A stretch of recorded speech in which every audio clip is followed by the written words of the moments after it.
Welcome to Quest Unplayed, where three gamers talk about everything about gaming and have fun together. I am George, the co-host of Quest Unplayed, and Quest is joined by Anthony.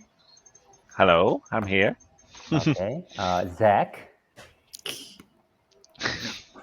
Okay, and we have a special guest today, Jeep. Hello. Yay! Okay, so before we begin, we will mention that this podcast is sponsored by Minimap, your ultimate gaming hub, and a gaming companion app. You can sync your game accounts, connect with other gamers, and basically do anything and everything about gaming on Minimap.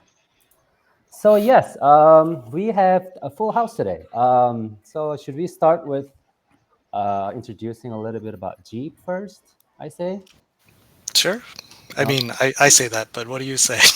I say that too. Okay, so can you tell us a little bit about yourself, Jeep? Sure. My name's Jeep Barnett. A lot of people know me as person who worked on Portal, which that is what I am. I also worked at Valve for like 15 years. I worked on Counter-Strike, Team Fortress, Left 4 Dead, Alien Swarm, all kinds of stuff. I never worked on Dota, but pretty much every game there. Since then, I've been working in Canada at a company called Snowden Games, and I worked on a couple of games like Airborne Kingdom and a couple other small things. But yeah, that's me. That's who I am. I make games. Yeah, so he is a very experienced game dev. We met through. We didn't actually meet in person, but like I contacted him because he was at a Play Expo, which is a gaming festival in Korea, and then he had like a lecture there. So I contacted him and saying, "Hey, we're a Minimap. I think we should do something really, really cool." And he also is very fluent in Korean. Actually, he loves Korea, and Korean indie games. And he actually made a Wordle of like a Korean version of Wordle, and we did like an event on Minimap too. So that's how we met. And then I thought it'd be awesome to bring him in as a guest, as our first guest. Actually, it's very historical, and I really wanted it to be this. Yeah, your first and your worst guest. No, I'm sure there will be many other better guests after me. Don't worry. I don't agree with that. What do you guys think? I think this is gonna be a good one. This is gonna be a good one. Oh yeah. All right, I'm actually very excited.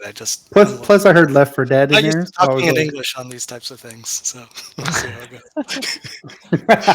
I mean, if you break out in Korean every once in a while, I'm sure George will help us understand what you're saying. Oh yeah, I used to translate a lot, so you have a translator here waiting.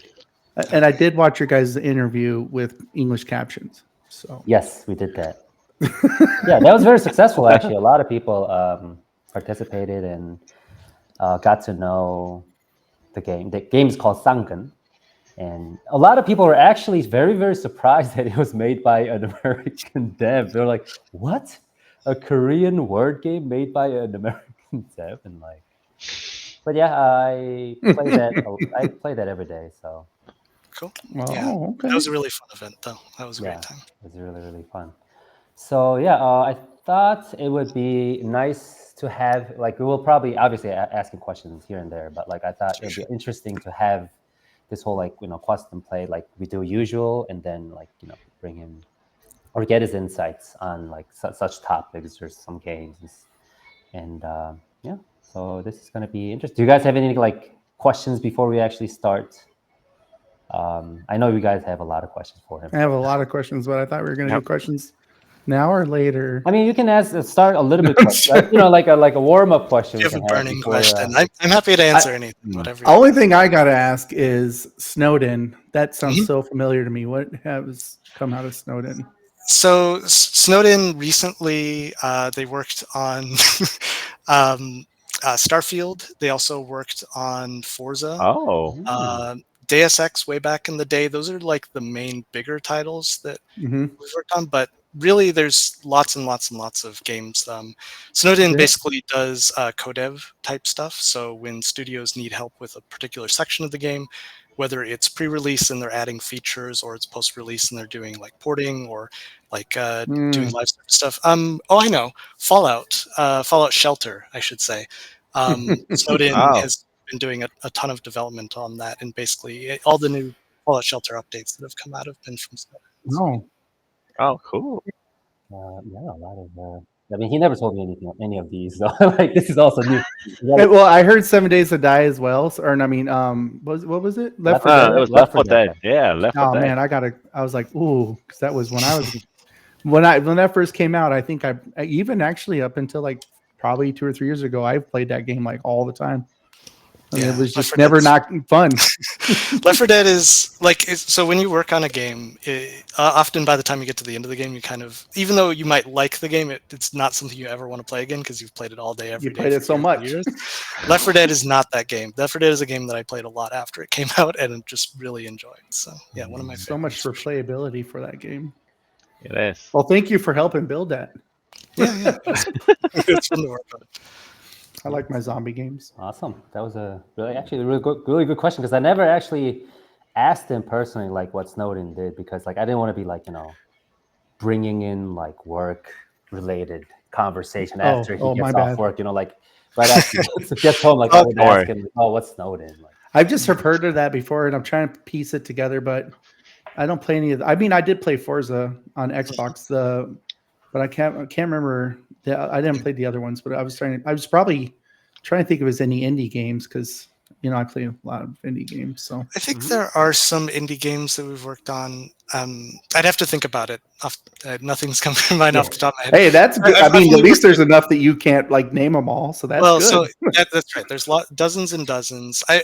I've only worked on 3 games there. I guess I can mention them really quick. So one was Airborne Kingdom. Like I said, that's a city building game where your city is flying through the sky and you go from place to place. And it's really, really interesting, cool game. That's an indie game. Next one I worked on was called Kotoa, and it's sort of out there, but it's like very, very quiet.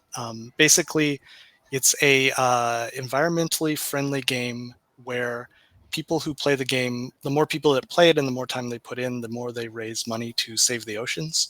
So it's a game where you have like this underwater garden in a coral reef, and you're attracting fish to your garden and collecting fish, and you like talk to them and you go send them on missions and stuff like that. And it's pretty cool. It's all like hexagon based, like you're building up your garden and trying to like, I don't know, it's kind of a farming sim in some sense. And it's mobile. It's out. You can search for it and find it. It's Kotoa. And then the other 2 games I worked on, I guess I worked on 2 other games, are both unannounced, so I cannot talk about them. No, please don't. But we'll get in trouble. Yeah.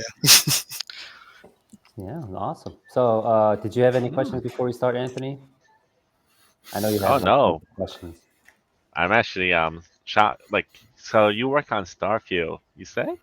No, I did not work on Starfield. Our company worked on Starfield. So your company, but yeah. Okay. More than a dozen people at our studio worked on Starfield. Starfield was a big project. Yeah. Huge. Yeah, it was huge, and they've been rolling out updates and a lot of stuff. That's a huge project, and that's with Microsoft too.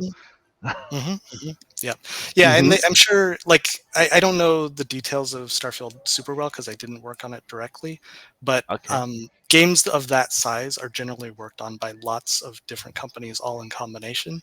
There'll be one kind of main studio that does most of the work, but there'll be sort of side studios like Snowden as an example that'll do things like, I know that on Starfield we did a bunch of work with rendering and various features like that. But then there'll be a different studio that works on some other aspect of the game. That's just pretty common for AAA games.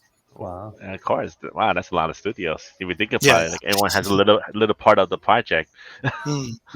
That now you know why it comes up and it's like all the different studio names at the beginning. You're like, oh, okay. Yeah, that's right. All those splash screens. It's kind of like like in the beginning of the movie, like they have like so many different studios coming up before the actual movie starts. Like this studio, this studio. It's probably the same thing. It's probably that's what I thought too. Like it's just like bunch of like they have the main core team plus like other teams like helping out with the project. Yeah, but it's cool. I like what we do. We do a lot of like integrating in with the developers. So even though we might have like a specific set of features we're working on, sometimes we're just like working directly with the dev teams and like joining in and helping out on the stuff that they're doing. And so it's kind of a mix. It really depends on the project. So it's a lot of fun. Wow. Yeah. That's awesome. Yeah, That's really awesome, actually. Yeah, and I just as one other quick example, Kotoa, the game I mentioned, the environmentally friendly game, that was one that we did entirely in-house, actually. There was no external team except for the producers and some designers who were like throwing in ideas related to it. But all of the like technical development was done in-house. So yeah. Cool. Yeah, no, that's pretty. So was that kind of nice to do just an in-house game as a small project with each other? Compared to having a bunch of people shop it out a little bit. Yeah, that was cool. It was fun because you know, like we really enjoy working together and like being in the office together and throwing ideas, you know, around with each other. And so, yeah, that team was, I think it was probably 5 or 6 people, maybe 7 or 8 at the peak of it. And yeah, it's nice doing a small game like that. That's dope. Yeah, It's kind of it's cool. Imagine. All right. So yeah, we'll probably ask him a bunch of more questions as we move on. But okay. Yeah, so, Sorry. See? Oh, no. I know these things happen. I know. Yeah. So we will probably begin, or we will begin with the first waypoint of Quest Unplayed, the Bulletin board waypoints. This is where we kind of wrap up or talk about weekly game news that's happening recently, or something that happened last week because we kind of skipped last week. So it could be from something that happened last week. So yeah. So first, we'll talk a little bit about the bright news. The Nintendo Museum is set to open on October 2nd. Have you guys heard of the Nintendo Museum before? Yep, definitely. Yeah. This is my first time, actually. Oh, really? It sounds awesome. Is it in Japan? Yes. Yeah. So I was doing the research a little bit about it, and you know how Nintendo started out as a playing card game or playing card company, right? Like manufacturing. Oh, really? Yes. I didn't know that. That's how they started, and then they actually built the museum right on the site, like where they used to have the factory.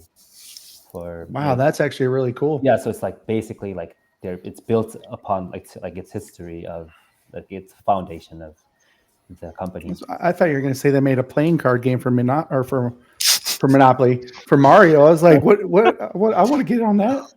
Long before Mario. When you see like the really small like flower Japanese cards, that's the kind of cards they're talking about. Oh, I had those.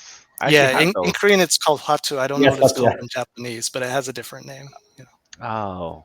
But I think it's originally a Japanese thing that eventually came to Korea and just had a different name. And I think like Koreans adapted it into a little bit like in their own like style, and it's not exactly the same way, I guess, because they probably have like different rules for the. I'm learning all kinds of stuff today. That's a lot of stuff. That's good. So I took several like screenshots from their like YouTube video that they showed. Like, have you guys watched the video of? They called it the Nintendo Museum Direct. Yeah, the CEO or the I think it's the CEO. It's like he's one of the main guy. I forgot like what his exact position is now, but like he came out and like went over all the stuff that's going to be shown at the museum, and this looked actually really cool. As you can see, like it's outside of the museum, and so I was going to say. Where is this at? Where are they putting this at? I think Kyoto, Kyoto, Japan. Kyoto. I can just see that place being bustling. That's what I was thinking. Like it's set to be opening on October 2nd, but then I know like it's not. You won't be able to get in on October 2nd because it's going to be like millions of people that want to. Oh yeah, there's no way. And probably have to wait. I don't see that not being busy for a long time. Yeah. Isn't that near the Nintendo theme park also? I don't know. Like I didn't look at the address of this place, but like I didn't look at the address either. But I feel like that's a good tourist destination. Probably like you can do like a touring here, like go to the museum, and then Mario. Looking up tickets now. At this rate, they should just make their own city. At this rate, Nintendo City. I honestly believe they could do. I bet they could do it. They probably could do it. Like welcome to Nintendo City, and you're like, whoa. Just get it from Mario Odyssey. There you go. But I will be super sad if there's not like little barking plants and stuff on the side of the road. Some things like, So, what's your favorite Nintendo game, Jeep? I mean, growing up, I played lots and lots of Nintendo games. I'd probably just say Zelda because that's an easy choice. but I really love the Mario series games as well, and so I mean, I played a ton of that stuff. Yeah. If I had to pick just one, I don't know, maybe Yoshi's Island. That's probably my favorite. I love that game. That's a good choice. Yeah. Oh. What about you, Zach and Anthony? Anyone can pick one Nintendo game? I don't know if I could pick just one. To be honest, It's hard to pick one. It's really hard. But if I had to say one, and it's going to be a very basic one, everybody's going to be like, "You're pretty basic." Is I always loved like the original Mario Kart, like that, and I would have to say it's a tie between Super Mario World 3 and 2. Mm-hmm. Yeah, some people don't like 2, but I thought 2 was dope. Yeah, because the princesses. Remember, the princess would fly and her skirt would come open, so she had like this big like thing. She'd just fly. she floats. Like, yeah, and you'd be grabbing the eggs and hitting the guy. I loved it so much. Birdo. Yeah, I was like, this is so fun. But some people didn't like it. I thought it was really cool. Dreamland, wasn't that number 2? Was Dreamland or something like that? Yeah, I mean, yeah, Mario is in Dreamland. I think that's just the location of it. You're fighting Wart, not Bowser. Yeah. What about you, Anthony? Any choice? It will have to be Star Fox 64. Ooh. Good choice. That is a very good choice too. Oh my gosh. That game was hard too back then. That game was so good. Remember the was so talking good scenes? though. Oh my god.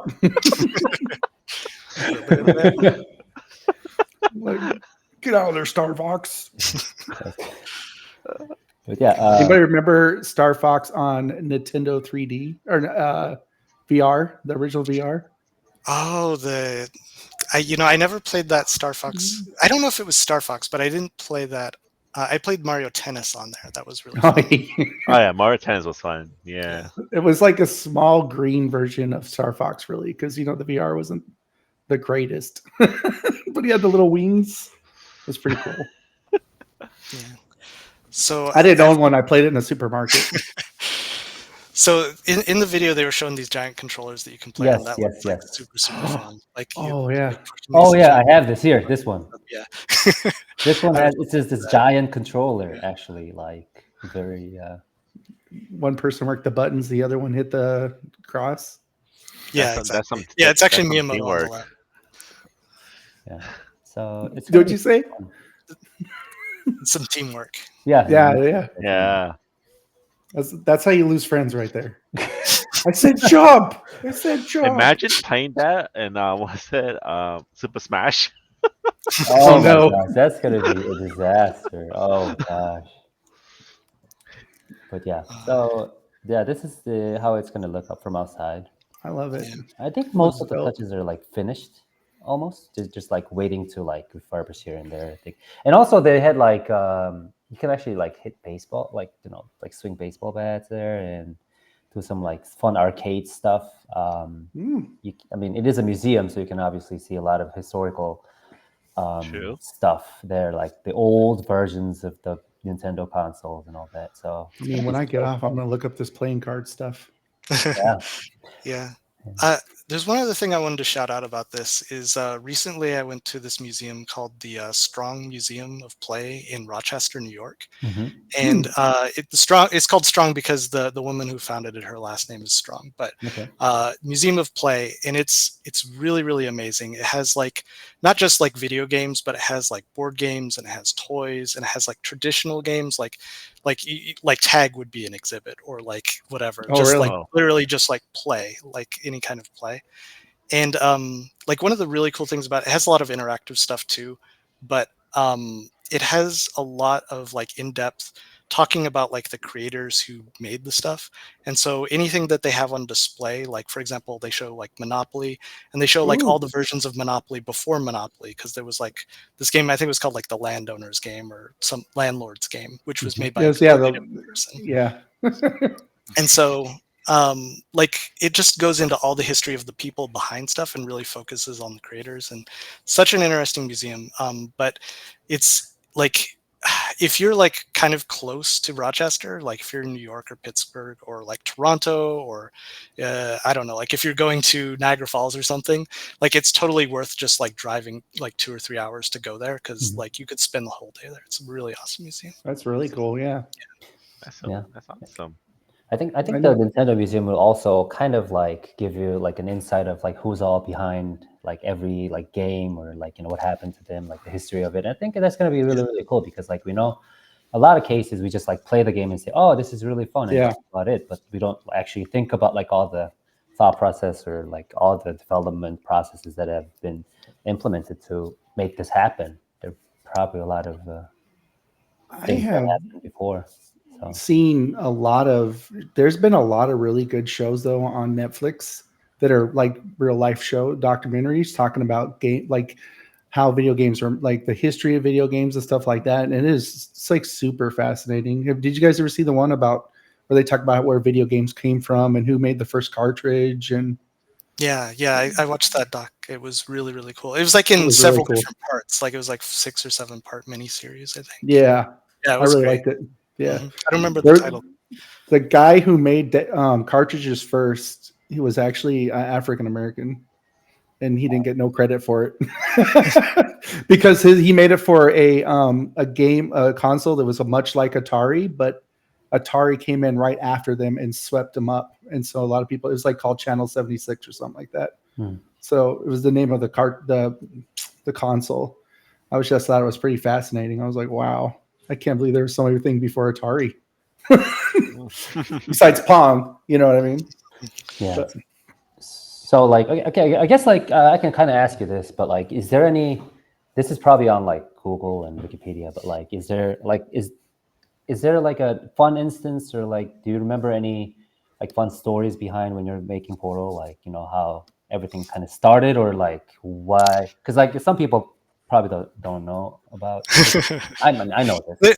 There's so many fun stories like that. I mean, it's hard to like kind of grab onto anything without like kind of a specific question. But I guess I'll just say that like, before Portal there was Nabacular Drop. It's like the same base concept that we came up with in college, and there was like a lot of ideas that we were just kind of mashing together and like just rolling and rolling and rolling until they became something else.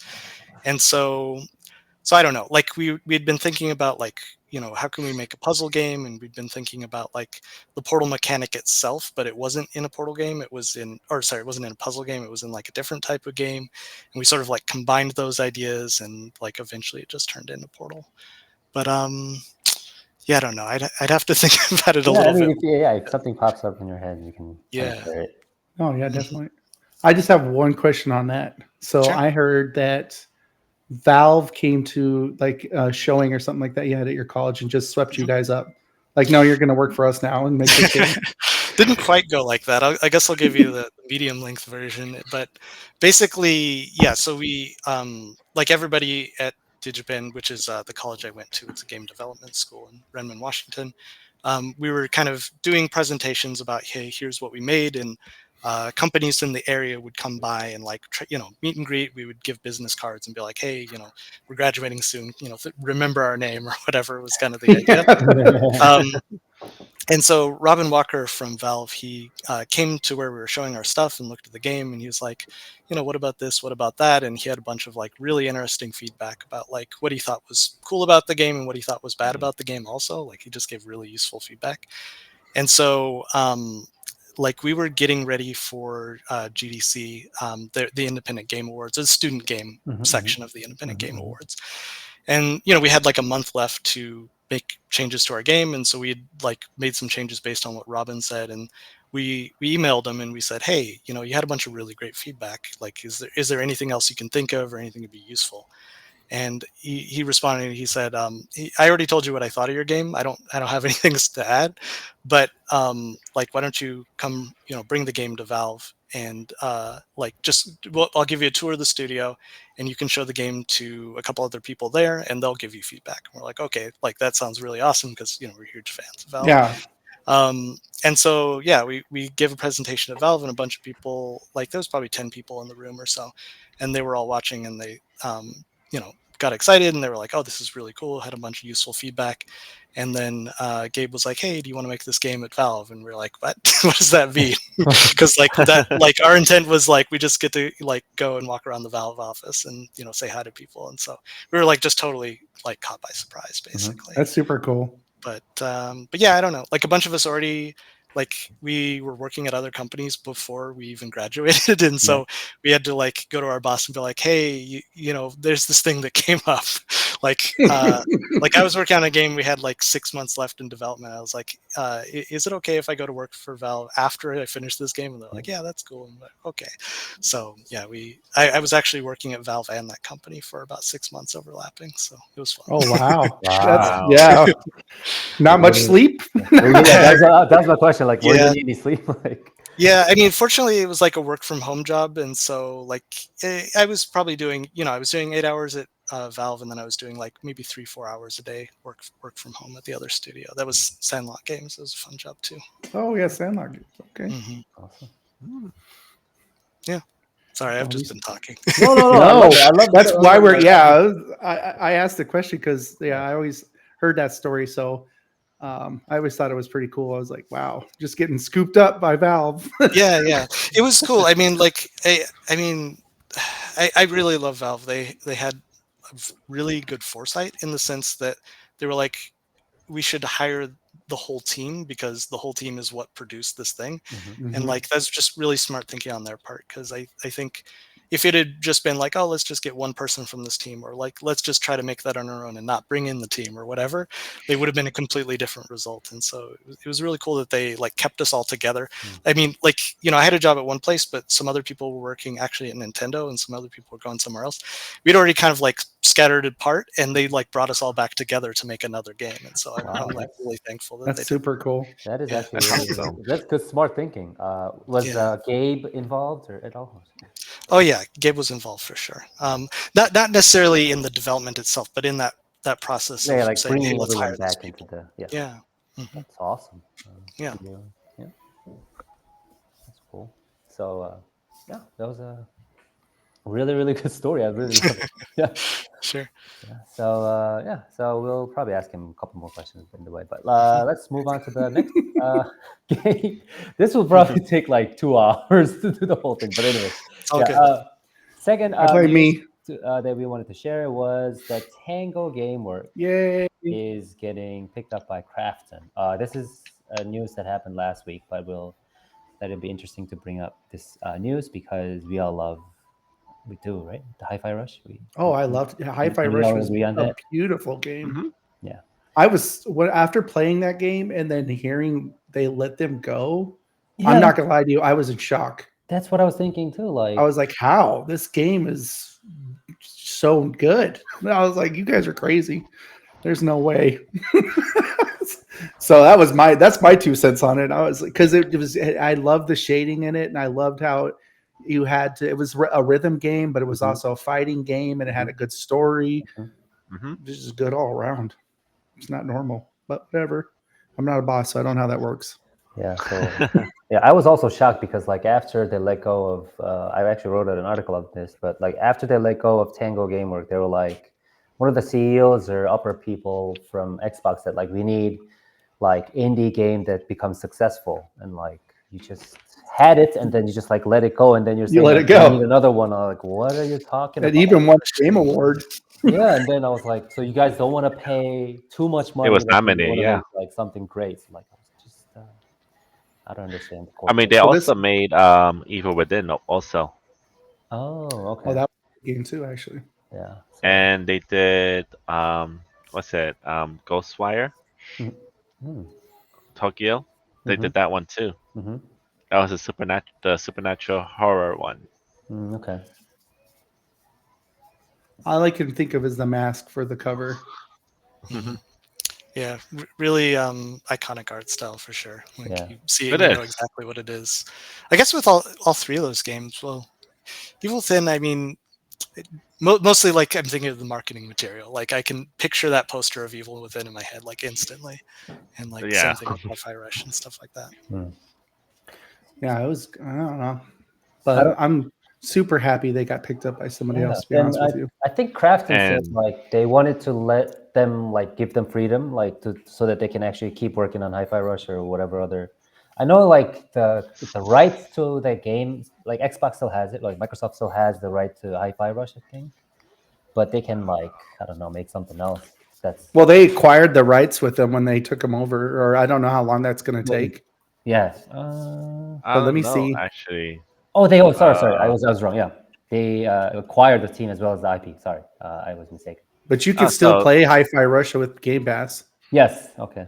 That's why I Yeah. kind of was confused. Which is good because I didn't beat it yet. So I think all of the games are on Game Pass that they done. yeah, So I think I don't know. Like I was kind of like surprised that like Krafton kind of picked up. Like it was like very very random. I thought because Yeah, Krafton is that's PUBG. yeah, PUBG. Yeah, like they're very successful. No one would expect that. I didn't expect that either. Like I thought because it's PUBG. Yeah. Yeah, I mean, they also did Dave the Diver recently. Oh wait, no, that's not yeah, Krafton. I take it back. No, that's not Krafton. Yeah, you're right. Yeah. that wasn't it's not Nexon. Was it a team working with Nexon? Well, there's like a separate, like a team work, like a indie, small, like subsidiary company of Nexon. So because they had a big up in arms about the fact that everybody was calling it a indie game, but it was some people produced by them. But they're like, yeah, but it was an indie team. We didn't touch it. Like they did all the work. Yeah. So I don't know. It depends on how you feel about it. But I haven't played that game yet. But I have not heard anything bad about Dave the Diver. Yeah, it's a good game. Yeah, it's good. Yeah, company called Mint Rocket or something. Mint Rocket. That's what it is. Mint Rocket. That's right. Mint Rocket. Yeah. So yeah, but it's like in Korea. In the beginning, like nobody thought that game is gonna like skyrocket like this. They thought it was just like gonna fail miserably because it's Nexon. Nexon doesn't make those like indie games, and No. And I also heard like that team wasn't getting too much of a praise because they're like people who worked in Nexon, but then they were not getting any like achievement. I don't know. Like they had like some people didn't like the fact they're making this game where like you make everything into sushi and just like running. Oh yeah. running. Yeah. So yeah, but I mean, it took off. So I'm going to buy it right now. You just talked me into it. Yeah, but I mean, I think it's good because especially in the Korean gaming industry, a lot of gaming companies, we're all about like MMORPGs, like they like free game, but then you have to do a lot of like microtransaction, pay for that, pay for this. But now they kind of realized developing console game can make money and fame, get awards. Yeah. So that's good. I've liked some of the stuff Nexon makes, but yeah, I think they made that wasn't them. Never mind. I would say they made an MMO or a MOBA once that they didn't do so good, but it crashed. But I don't think that was them. I can't remember the name of the MOBA, but it was like we were in a high school fighting. It was very anime-ish, and I wanted to work out, but I didn't. That's not Nexon though. Next. Sorry. So I kind of had a question real fast to Jeep. I know you kind of worked with an indie team, like a Korean indie team, helping out with the team for like language. Oh yeah, I did. Yeah. Was there like Alpha Games? Yes, I know, but I know that you didn't like actually. Did you like develop the game? No. So they developed the game. It was a team of 3 people, and they were working on this. It's like RPG Maker indie horror game, like a really small game. And I played a demo of it, and like usually, like I play a lot of Korean games, and I do that as kind of a study tool. But there was a bug in the game where the Korean version wasn't working; it was only in English, and I was like, well, I'll still play it anyway. And the English translation of the game was not very good. I was like, oh, there's a lot of mistakes here. And when I play games, I just do first impression videos where I just play and I just talk through like what I'm noticing as a developer, like, oh, this could be better, this could be different, or here's what I like or here's what I don't like or whatever. So I was kind of just kind of complaining about the English stuff. And at the end of the video, I was like, hey, the devs who made this, if you want me to do the English translation, because I thought the game was really fun. I was like, this game is great. It's just the translation's bad. It's like if you want me to help you do the translation, just contact me and I'll just do it. Like I like this game a lot. Let me do it for you.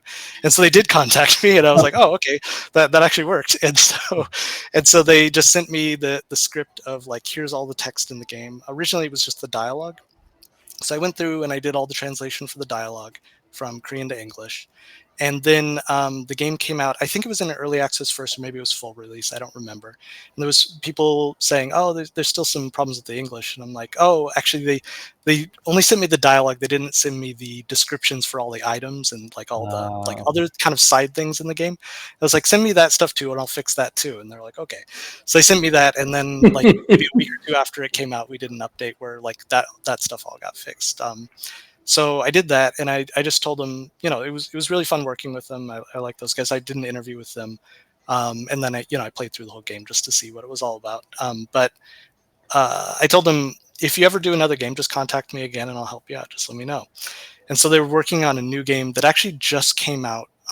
It was in early access for a while. It just came out as full release, called X Invader, and it's a Vampire Survivor game. But it's different than Vampire Survivor. It's got some differences because it's, instead of being sort of an infinite space that you move through, it's more like a contained arena. So it's more like, it's a little more like Binding of Isaac. Plus, I know they wanted to do something like they were saying Hades. Like Hades, they were a really big fan of that. So anyway, they're doing that and said, "Hey, can you translate this too?" And I'm like, "Sure." And so I did the translations for like all the items and weapons and upgrades and bonuses and stuff in the game. And the game's really crazy. It's got like a lot of like in-game like gamer references to stuff. So there's like all these kind of like parodies of like Pikachu and like, you know, just I can't even think of every example. Just like every random meme you can think of that's video game related, there's just like a character in the game. And so it was really fun, like trying to do the translations for those and make them make sense, because some of them were very Korean specific memes that don't really exist in English. And so anyway, that's what I did with them. It was really fun. No. But in terms of my contribution, I would say that on each project I worked on it for, I would say, a total of like, you know, 15 to 25 hours, where they put in all the work, they did all the stuff. They're the real devs of the game. I just jumped in and added some words to it. So yeah. Okay. That's I was just watching the preview for it, and it looks pretty dope. yeah, awesome. It's a really good soundtrack too. I think they did it in house, but it's great. Yeah. Very synth wavy. Yeah. Sorry, I had to look at it while you were talking. I wanted to see what it was. Yeah, that's awesome. Yeah. Very Enter the Gungeon type. Yeah, it's got some bullet hell aspects for sure. Oh yeah, definitely. Nice. I just saw a bunch of teddy bears getting torn apart. I was like, oh, okay. Yeah, that's awesome. So getting back to the Tango work or Tango game. So I think this is great because, you know, the whole entire team survived actually, because like they were let go. They were not allowed to work on Hi-Fi Rush until the rights for the IP was acquired alongside the team by Krafton. But I know there are many game devs that are being laid off here and there. Like I actually saw like some crazy statistic, like the total number of game devs being laid off is like in the tens of thousands of people or something like that. And I know like that doesn't mean like probably in the back in the days, like when, you know, everyone was hiring, they could probably like get laid off and like find another job in a different studio right away. But I think it feels like if every like big companies, I know except for the indie game studios, but like every big gaming companies are laying off, then where do these people go? Like, how do they kind of find the next job or find the next project? So I wish there was a little bit more like, I don't know, investigative journalism, but more like some reporting on where are all these people going, whether it's nowhere or somewhere. I literally don't know the answer, but I wish somebody would follow up on that and kind of see where people are ending up. I feel like there's something that we should do. Yeah, we could actually do that. Let's do it. Let's get in there deep. We should make like a documentary, like interview. I mean, it would probably be a pretty good documentary if you think about it. Yeah, it could be actually. So, there's a lot of I don't know. I said this on one of the other ones, but there's one of my son likes this game company, and they make. If you guys have heard of, I think it's Ultra Kill or something like that. But their games are like very low poly, and it's very nuts. It's just like that one game you showed us with the dude shaking his butt, George. Oh yeah, the cyber frags. Yeah, Yeah, it's a lot like that game, but they are actually doing so good that they got interviewed. I think it was by Forbes or something, and they said we keep our team small and we only make games that we like to play, and then people just end up buying them. And I was like, that's the best policy to have if you're going to do a game company. Just like, all right, this is it, 5, and that's all we get. Good luck, guys. But no, I thought that was kind of a cool look at it, but.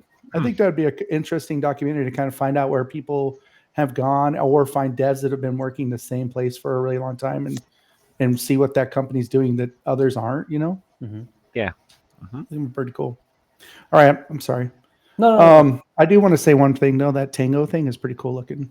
The little snail guy. The little snail guy, yeah. Are they like cute. Japanese team of some sort? Is it Japanese? I think so. They are I Japanese, think that's what I heard. Like in the beginning, I thought it's definitely gonna be like an American team, but then like I researched it and they said like Japanese team. I was like, oh, kind of surprised. Oh, yeah, it I is think Japanese. Yeah. they're yeah. Thanks, Anthony. So like, how is like working in a big? Snowden is a pretty big company, right? Yeah.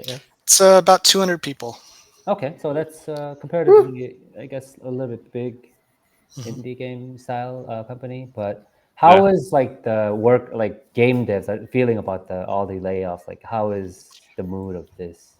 It's a good question. I mean, I'd say some people get a little bit nervous about it, and I think being nervous is a good reaction to have. But I do think we're like as a company we're a little bit insulated from this in the sense that like when a big studio lays off a team or a game goes under or whatever, we go off of that project and we go on to a different project, and there's always a different project for us to work on. So like we don't have we don't have as much of that like we don't have all our eggs in one basket, I should say. We have our eggs in like 15 to 20 different baskets at any given time, and so I think that gives us a lot of like security and a lot of safety. And the company in general like is really founded on like making sure like people are having like a good work-life balance. Like we do zero crunch, and like they treat us very well. We're like very lucky to be working where we are. So the thing I think that makes people nervous a little bit is that if companies keep disappearing and disappearing and disappearing and disappearing, eventually there could be less work for us. But there's sort of a balance also where it seems like sometimes when a company shuts down and they're like, oh, we have this game that was 3 years in development and it only needed 1 more year of development, sometimes those contracts come toward us. And so in some sense, like we're kind of picking up the pieces in some cases or filling in the gaps where people were let go. And so I don't know, it's very complicated, but I think we're sort of in a different position than a lot of other companies. Yeah, that's good. Yeah, that makes me happy for you. Thank you. Because I probably like if I were an actual game dev, I'd be kind of scared at the same time because like I've been hearing like all the things I've been hearing is like, oh, this studio is shutting down, that studio is shutting down, and people are like hundreds of people are like being laid off, and I know especially in the States like they can just lay you off like in any given day, right? Is that? Oh yeah. Because like in Korea, it actually depends on the state, but for the most part, that is true. Yes. Yeah, but like especially in Korea, you can't just like lay someone off. Like I think I said this before, you can't just say like, "Oh, you are out of the team," and just like bye bye. You can't say that. So like it's somehow like secured in a way because it's against the law, like labor law. But like in the States, you can just get an email saying like, "Oh, sorry, you don't have a position nearby," and you just have to pack up and just leave. So there's a lot more protections in Canada as well. Yeah, or you're going to train your replacement, and then when you're done, you get to leave. That'd be terrible. And here's your separates. Very like knowing that you're going to be gone soon, but then you have to like work for the company. But anyways, yeah. So that was kind of my question, like how like game devs would actually feel about these terrible news. But Yeah, I mean, like, I guess maybe not as a game dev, but as a player, it's really sad. Like, yeah, that's I think how so I feel too. about it generally. That would be. I mean, it would be unnerving. You think about it, because I mean, if you love video games and making video games is your passion, and you're working on it, and somebody could just pull the rug out from underneath you, especially if you have a family, you got bills to pay. Yeah, it can be really stressful. Muy triste. Yes, and I also talked to one of the investors, or like one of these investors said, like, the funding for gaming companies is very, very bad these days. Like, so it's really hard for like even big companies to get funding for specific projects or stuff, and that's why the companies kind of are scared in advance. Like they still have the money, but then they don't want to run out of money because they can't get enough funding, and then they kind of do that by like restructuring and like laying off people so that they can survive longer. They have like a longer leeway, and obviously not every CEOs would do this. Like some CEOs want like bigger stakes of the company, and they want bigger payrolls, and Yeah, that's so yeah, I think it's that's kind of unfortunate. sad. Yeah, it's very sad, I guess. So yeah.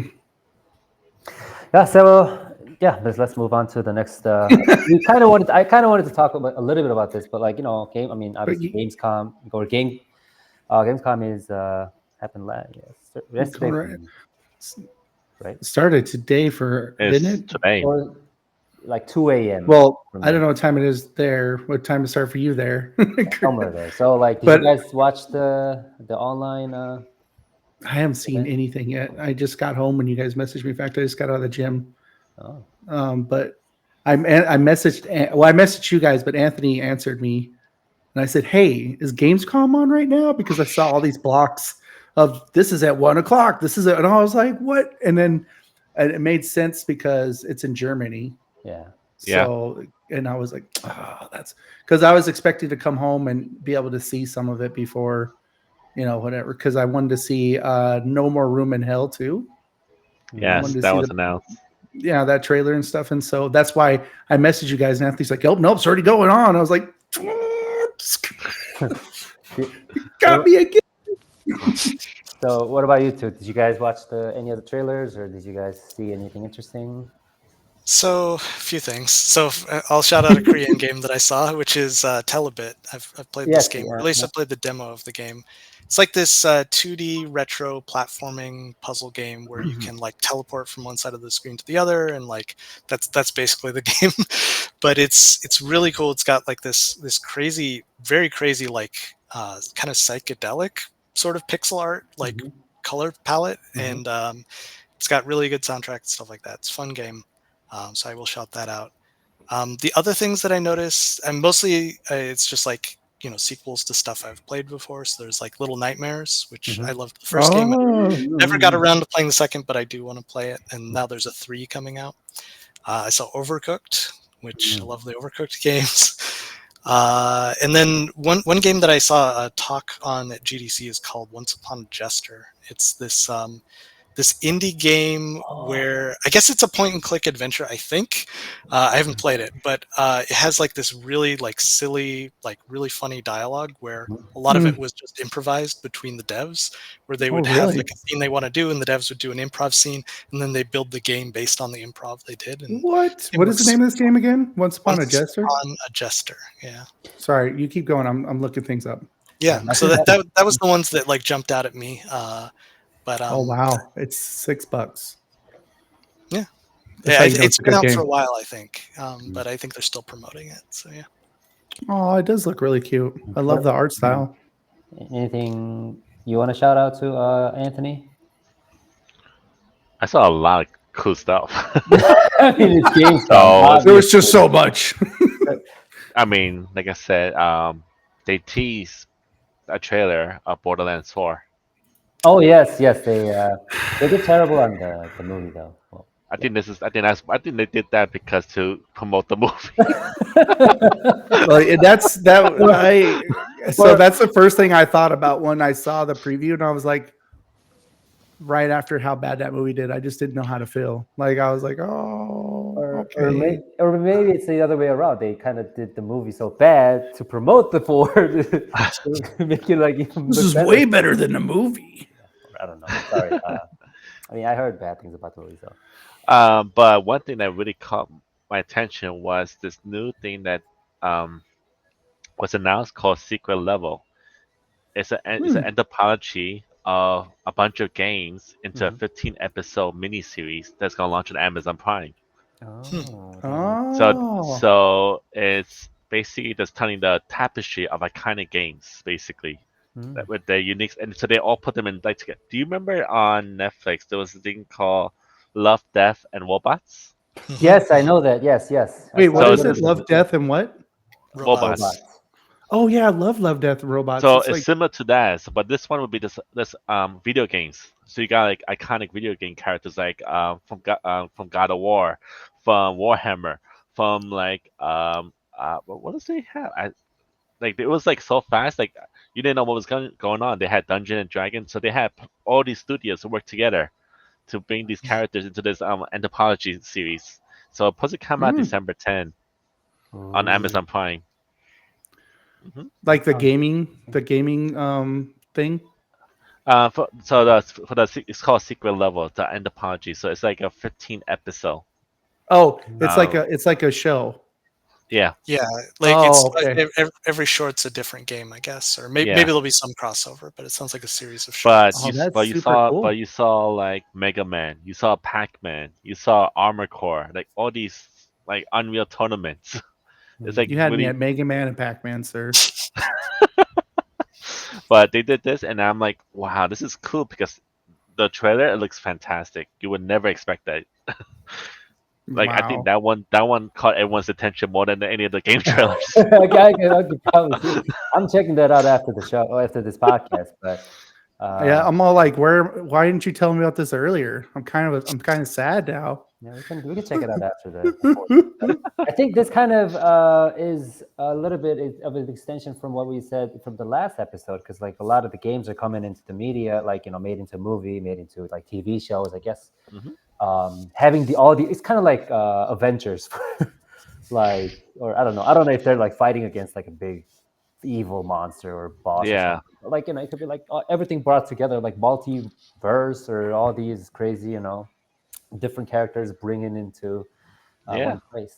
That's awesome. That's super awesome. Is there a character from Portal or any? Not that I know of. Yeah. Well, I mean, kind of. Come on, they missed out. That's terrible. Oh, I thought you were asking in the thing. I was like, no, if you play the game, yeah, but then now I wrote, yeah, okay. Now I know what you're saying. It's not in the show. Okay, my bad, guys. Yeah. So I think if we talk about everything announced in Gamescom, it'll take us like 6 hours. I mean, so we'll probably it's the first day. Yeah, because we're gonna have to break off and do some small things for it. Yeah, we can do like a reaction video or something later. But yeah, so there's just there's just a lot. There's too much. I'm looking at it right now. Yeah, it's actually the best place to find out everything on Gamescom that I've seen so far, besides Minimap. What? It's Steam. Steam shows you everything. It's kind of crazy. So I have a question for you, Jeep. So from all the different games you have developed, which one is like your favorite? Like the one that not your favorite game, but like the game that you think you felt so like satisfied after developing it, and which one is like the least? So, I mean, we already talked about Left 4 Dead in terms of like, that's a game that, I love making, I love playing, like I felt like it came together. But I'll definitely say Alien Swarm, I think is one that people don't know about or don't talk about much. It's basically like 4-player co-op, top-down. Like if you played the original Helldivers, not Helldivers 2, it's sort of that perspective. Okay. And you're like, it's very like tactical. You're like working together and like trying to get through this level where like all these aliens are coming at you and stuff like that. And when we did that game, it was like a really small team, like maybe just like 5 people toward the end. And like just like like everybody on the team knew exactly like what they were doing, what we were building, and we were trying to get it done in this like very short amount of time. We released it for free, and we did it with like a big like SDK update for the source engine and stuff like that. And so that was just a really satisfying release, because like we didn't do like any promotion lead up to it. We're just like, here's the game, it's free, you can play it now. This is before Team Fortress was free, so it was actually one of the first like bigger free Valve games. Nice. And so that was just a really satisfying experience for me. Just people going from like there was a Alien Swarm before that was on Unreal Engine. This was the sequel to that we were working on. But people like not knowing that it was in development to like literally that second like playing the game and having fun with it and seeing their reactions was like so satisfying and fun. That was a really cool experience. Yeah, it looks really pretty, actually. Thank you. I'm sorry. I mean, like, it looks super cool, dude. No, there's like, I really like your character. Like, I know I shouldn't be doing this because I'm breaking the fourth wall, but I'm looking at all the characters, and they look super dope, actually. And it came out in 2010. So that's why I didn't hear about it, because I was in training at that time. So, but it looks super cool. Oh, actually, I just added it to my library because it's free. No big deal. 2010, I was also in the army too. You were too? Because in Korea, you have to serve in the army. Yeah, you have to. Yeah, I always wondered about that, but I never asked. No, yes, I was in upgrade training, so I didn't have video games. Now that I'm old and crusty, I got all of them. No, but yeah, it looks really nice, actually. Cool. Mm-hmm. There's a trick. I feel like there's so many top-down games. You have to do it just right to make it like unique and fun. Yeah. But I love these characters in it. They look really cool. I like the little yellow guy with the visor. Sorry. I'll stop. Yeah. It's so then the least you also asked like what game didn't come together. So there's this game I worked on in college. This was it was called Gun Fu Disco of Crime, and okay. This was no judgment. Okay. This was a really good lesson for me and like our team. We eventually went on to making our bachelor job and stuff. But basically, what the problem with the game was, it was like way too many features in the game. It was like it was a 3D game, and it was a 2D game, and it was a fighting game, and it was a shooting game, and it was a platform game, and it was like so many things all rolled into one. And like we didn't have any time to do like fix any bugs or do any polish to any one of those features. Wow. And so the game it just turned into complete garbage, basically. Like it's pretty much like not even a game. And so like the lesson we kind of took away from that was like we should make a game that just has one feature and like really focus on that one feature. That's how like Narbacular Drop and Portal got started, is we're like, let's make a game about just one thing instead of everything. So yeah, it was like when you cook and you add too many ingredients, and all of a sudden you're like, that's not good. This doesn't taste right at all. We're not eating this. All right. So I also talked to a lot of indie devs at BIC that happened last week, and a lot of them told me that we have so many technologies or features that is provided. You just have to know like how to narrow it down into like a certain thing that you want to make. Like you can't use everything we have, then it's going to turn into something that is basically like nothing. So they wanted to narrow down like what of the feature, like do we want to like focus on graphic, or do you want to focus on like gameplays of certain genre, or so that's a very interesting perspective from. Because like normally we would say like, oh, if we have everything in this one game, it'd be super cool, or but then like if you actually have that, it's like not actually super cool. It's just there can be a place for that type of game too, and like sometimes it takes a very, very big team to run that sort of game. But yeah, as an indie dev, you really got to focus, like choose like what is the thing that our game is about, and just do that. Yeah. Totally agree. Awesome. So yeah, let's move on to our next section of the. Did you have anything to add, Anthony, or can we move on? Nope, I'm good. All right. So just stoking it up.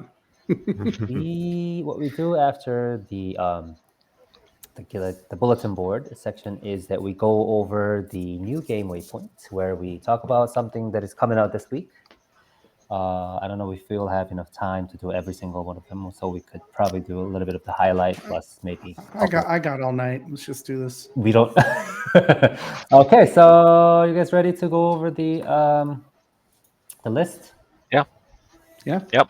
So yeah, first one is the Dustborn that's coming out. They came out yesterday, actually. Do you guys have any idea of what this game is, or have heard of this game? I saw a preview of it. It actually looked pretty neat.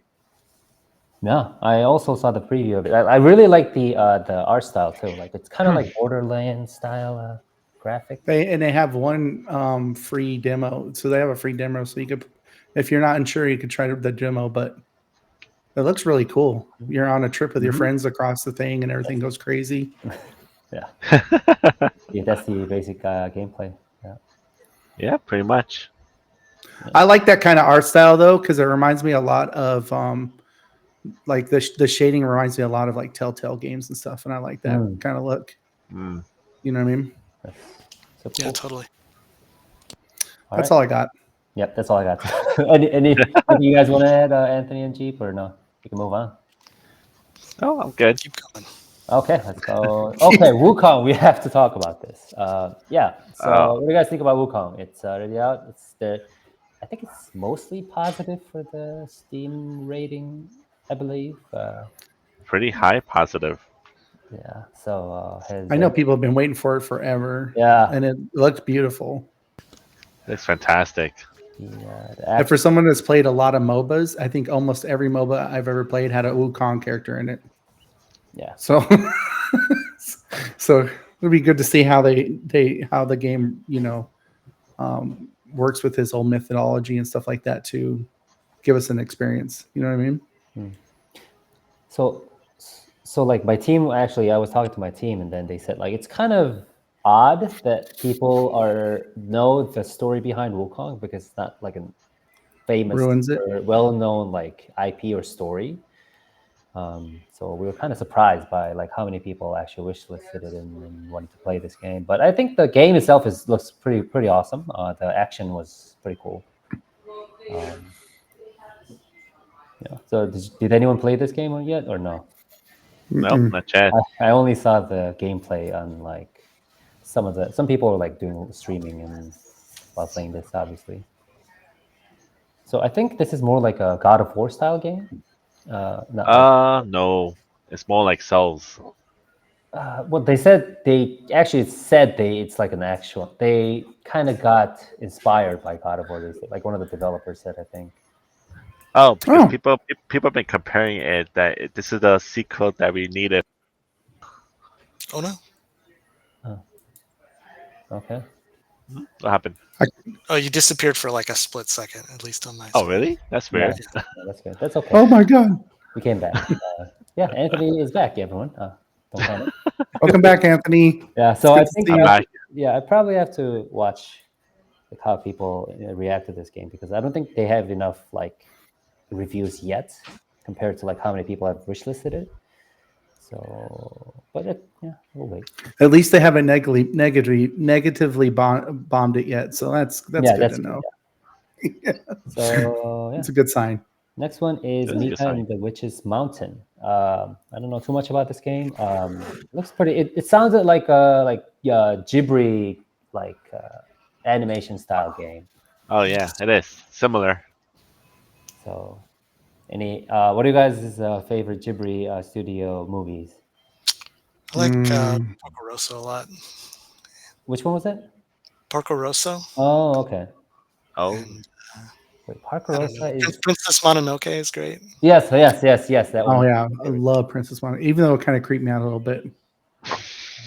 That's one of my favorites. No, because of all the stuff in the forest, all the black stuff.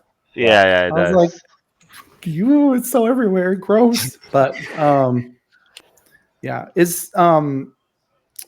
what is Howl's? Yeah, Howl's Moving Castle. Howl's Moving Castle. I love Howl's Moving Castle. Moving Castle is, and then the one where like the parents turn into a pig.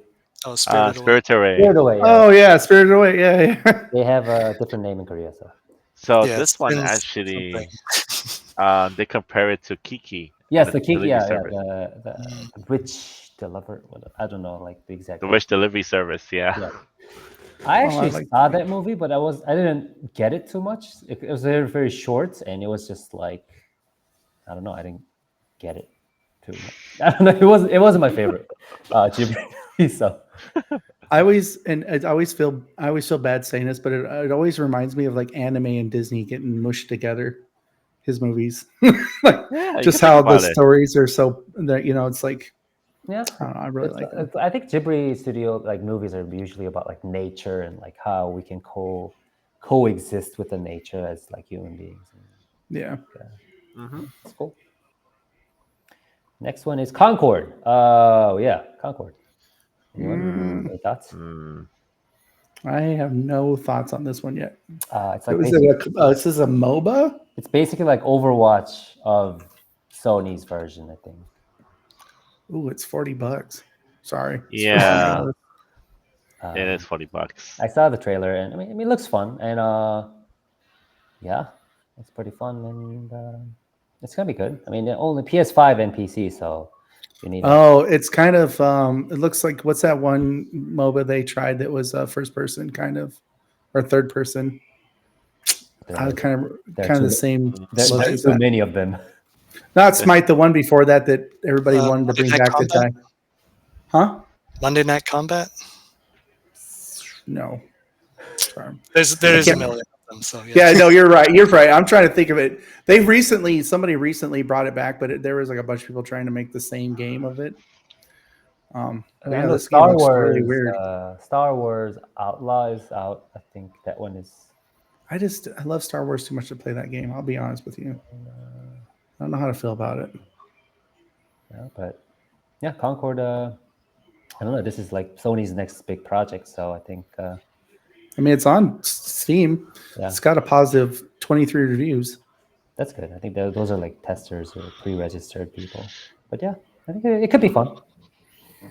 Oh, you have to have a PlayStation Network account required, though. Yeah, and we know what when that happens, does it turn out to be good news? No, it's a big orange box on Steam. It says notice. So, Jeep, what do you think of like all these big game companies going like all multi-platform? Like, is it something that they encourage, or is it just like, oh, we just have to do it because everyone else is doing it? No, I think. I mean, first of all, I think it's awesome. I think part of it is like a convergence of technology where all the different consoles as well as PC are pretty similar in terms of hardware, where back in the day that wasn't really true. Like each platform is like very different, and porting from one to the other was a huge amount of work. So I think the ease of porting between platforms means that like if you can reach a bigger audience, or you can reach people who are in different regions who have access to different types of platforms, it just makes sense to do. And when games are exclusive to platforms, then usually it's because there's some side deal happening. It's not a technology issue. So I think it's just people seeing the opportunity, or companies seeing the opportunity to reach a wider audience and doing it that way. Yeah. Doesn't make I mean, it is extra effort. I'm not saying it's like you just push a button and suddenly you have an Xbox. Obviously not. Yeah, it's not that simple, but it's more accessible than it's ever been. So I think that's why it's happening a lot more often.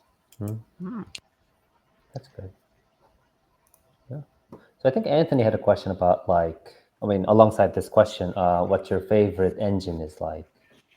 What that I've worked on? Yeah, I mean, I've worked on.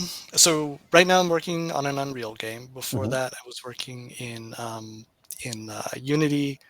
I've worked in a bunch of custom engines. I worked in the Source engine. Worked in RPG Maker, like just as side projects and stuff like that.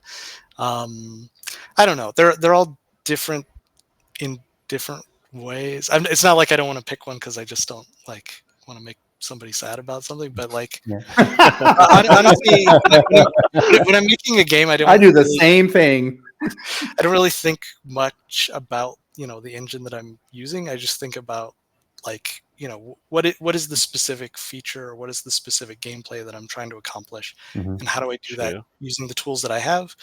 And like each of them has a different thing that it's like good at or bad at, or frustrating or easy or whatever. But since I'm a programmer, like as a programmer, being able to do a lot like with the code rather than in the editor itself tends to be like where I feel very comfortable. And so the Source engine, at least when I was working on Source Engine, like, there was some editor stuff, there was Hammer, and there was all these other like bits, like tools that were like, very visual that plugged into it. But a lot of the work was just done in code. And so I felt like very comfortable there. And I felt like as a company, Valve was really good at even though we had all these different game projects, all of those game projects, the code was all shared between all of the projects. And so, like Dota would add a feature and be like, oh, we can use that. And then Team Fortress would add a feature and be like, oh, we can use that. And so like you would just for free magically, like features would just show up and you could like bring them into your game and use them. And so I really enjoyed working on the Source Engine for those reasons. In Unreal and Unity, sometimes I feel a little bit lost in the editor where I'm just like, I know I can do this and I just have to click a bunch of buttons, but really I just want to write some code. So yeah. That was a really good. Yeah, I like that. It's very compatible, I guess, in a way. So like you can it's easy to work with the team. Okay, awesome. And I don't see any, like, I'm just gonna like kind of scroll down fast and see if you guys have anything that you want to. Guild Wars 2 is coming up. Has anyone played that? I played original Guild Wars. Like, I think the DLC is coming out. I can't remember how long ago the original Guild Wars was, but it's been a while. Yeah. There's a game called Blunted and the Malin is coming out. Tactical Breach Wizards. Seems like that. Yeah. In a world. Tiebreak, official ATP and WTA game is coming out. Is that tennis? Yeah, I think that's tennis. Oh, okay. That's tennis. I don't play tennis. I don't either. No, not really. I do play tennis in real life, but It's fun. I mean, I don't got anything against tennis. I just don't play it. So. Me neither. Yeah, exactly. I play Wii tennis. Does that count? Yeah. That counts. Yeah, that counts. I've never really watched pro tennis on TV. I don't know who like any of the major players are or anything. I don't know. It's a fun game to play. It's really funny to watch. So sometimes it gets left on a channel at my work. It's really funny to watch it live because they're like, when the ball, you're like a lot of that yelling, yeah. They're like, you got to hit it hard and scream. I was like, geez, are they okay? So yeah. So what is your favorite sports, everyone? Just if you have to like, I don't know, play and watch or either one. I like playing and watching football, like American football. Oh, okay. Really enjoy it. I used to play football in high school. I was an all-state defensive tackle in high school, and I ended up getting a cheerleading scholarship to college. And I actually enjoyed cheerleading more than football because all I had to do was lift weights and throw girls. So I was like, "This is dope!" Like but I wasn't. Yeah. Then when I started playing football again in college, I realized I had no anger left in me. So it was I didn't have any extra oomph. I was like, I've just been a cheerleader this whole time. I don't know what to do. But I would have to say, I actually do really love cheerleading. But I would have to say if I had to pick another sport that I think is really cool, that I love watching is hockey. I just love watching hockey because they're beating. I know it sounds bad because it sounds pretty violent, but I just love how they just beat each other up. I thought you said there was no anger left in you. No, there isn't. I just like watching people get beat up. You actually rather watch someone get angry rather than I'm like, that guy needs to calm down. He should go home and drink some tea, relax a little bit.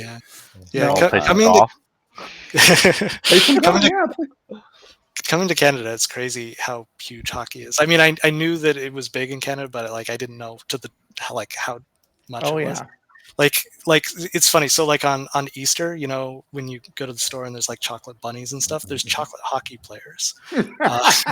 And like I'm going to Canada for Easter now. I got to. Can you please send one of those to Korea? I need that. I'll find one next spring. But then so when you come to Canada, doesn't matter what country you come from, doesn't matter that English is my main language, but I had to take an English test to prove that I knew English. And I swear 25% of the questions were about hockey. I'm not even joking. It was so ridiculous. Like if someone shoots or it wins appropriate time to check someone, you're like, I think it's like reading comprehension questions, but it just happens to be about hockey. It's so fun. That's pretty cool, actually. Yeah, But yeah, I guess. I always wanted esports to be pretty big, so I'm kind of nerdy, so I guess I could say that too. But eventually it will get big. There's a lot of money pumped into it. I just like the thought that maybe one day we could settle all our differences on a controller. I know it won't be me. That's still a cool idea. You know what I mean? Yeah. But that's the nerd in me. Yeah. But I digress. What about you, Anthony? What's your favorite sports watch or play? Oh, that would be golf. Cool. Okay. Mm-hmm. You watch golf? I used to play Division 1. Nice. Oh. Yeah. All these different athletes here. Nice. I went to a driving range once. It was really fun. But yeah, I like golf a lot because it's all about pretty much your technique and skills. Mm-hmm. No matter if you're tall, short, old, yeah, just like. But it's all about the techniques, basically, and that's what I like about it. I think I think the outfits are pretty dope. Can't really get away from wearing those in other places, Yeah. All right, that's awesome. So let's just moving on to our next section or next waypoint is the indie game waypoint, where we spotlight the hidden gem indie games. So for this, we each bring one indie game to introduce or promote, so that people can play those indie games. So we will start with I believe this is Zach's. Okay, so I'm gonna play the trailer. So we watch the trailer, and then after that, Zach will explain what kind of game it is, and then we'll kind of add into the comments. Ready? In a world where the top special forces operatives are all just wizards for some reason, one team is unstoppable. Not yours, hers. The Black Ops Chronomancer. Her team of needlessly fancy goons have brought the world to the brink of war. And only one group of mismatched rejects stands in her way. A disgraced retired Navy seer who can see every possible future, but can't remember his own tragic backstory. The freelance Storm Witch, a private investigator whose mastery of lightning is devastating. Unless her enemies aren't standing near windows. The Necromedic, a surgeon who turned to necromancy when she lost her medical license. She can heal you, but she'll have to kill you first. The Rebel Riot Priest, your heavy support. Faith is her armor. But she is also wearing actual armor. Together, there's no threat they can't stop. As long as they can get there by public transport, they can rewind every time they screw it up. And there's an easy mode if they need it. Tactical Breach Wizards. Coming to Steam August 22nd. Demo available now. Also, could you wishlist it, please? Thanks. Wow. Okay, I have to say that was a really, really good trailer. And this is the game we just saw in the weekly new game releases. Mm-hmm. Yeah. Mm-hmm. Oh, gosh. No, yeah. So I did a bunch of games. I played a bunch of demos because you guys are like, hey, let's get our indie games. And I was like, oh, my God, I forgot to get my indie game. And I wanted to get something newer. So I played a bunch of demos out. And I played this one. And I just highly enjoyed it. Like, I could see myself playing hours of it. And I don't know if it was like the turn-based strategy of it or what, but I could tell you that the actual trailer is the reason why I downloaded the demo, to be honest with you, because it was hilarious. And I was like, this is, the part where she shot him and she's like, but she's got to kill you first. I was like, that's hilarious. Like, who would have think of a healer has to kill you and then bring you back? But I was playing it. It's a lot of fun. Like, I zoomed through the demo and I didn't go to easy mode. But I mean, it is even if you did. But it's not like if you don't like turn-based, you're not gonna like this. But it is really fun because there's a lot of things to do, and of course, like if people are next to windows, you can knock them out the window and stuff. And I thought it was pretty cool, game. So I got it on my wish list. I'm waiting to play it. Yeah. So the trailer got you the wish list because at the end it says wish listed. Okay. please, which is it's kind of, I like comedy is my my first language. If you guys couldn't tell, Yeah. and then English, and then bad English. I think the greatest thing that I saw from that trailer was that they call themselves the suspicious developers. Yeah, it's the Suspicious Development Incorporated's developer, and the publisher is Suspicious Developments. So it's like that makes you wonder, like, is this going to be bad? But I like those kind of small indie teams like that. Yeah, they have sense of humor, and I wonder, like, if they actually hired a voice actor for that, or they use like AI, or I don't know. I don't know. Yeah, just from what I heard. I think that might be their first game though, because I don't see anything else for them on Steam. But I could tell you in the game, I can't. It sounds very Australian. A lot of the characters sound Australian. So it was a good game. I really liked it. I'm gonna definitely pick it up and add it to my backlog. Yeah.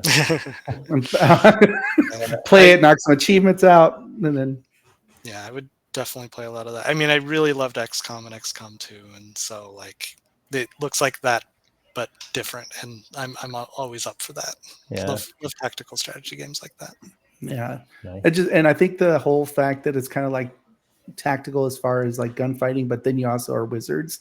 That's actually kind of cool because you got powers and stuff, and each person does something different. I was like, that's like that traffic cop. He's one of the bad guys you fight. The one that you saw that was in the. And he throws a car full of skeletons at you. And I was like, what is this? He's a necro traffic cop. I was like, that's too much. That's some imagination.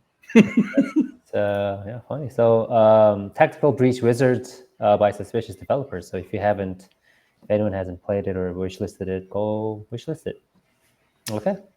And next one is mine, I think. So let's watch the trailer. Meet Kyle. He's the best darn janitor at Howlin Hugs. But Kyle has a secret.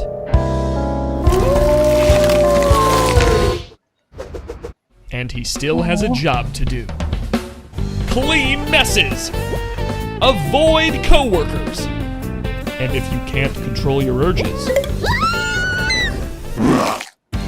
fix your mistakes!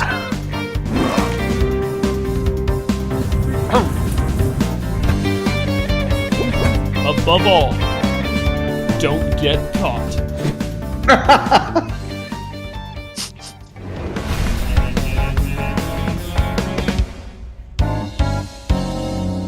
Oh, did you see that the publishers, USC Games? Okay, so this game is called The Ware Cleaners. So you play as Kyle. You work at this company called Howling Hugs, and you're a cleaner there or you're a janitor there, and you have to work because you need that next paycheck to pay your rent. But the company all of a sudden says, like, everyone has to work overnight to get the paycheck. But he obviously has a secret that he turns into a werewolf, so he has to still come in for his shift to get the next paycheck.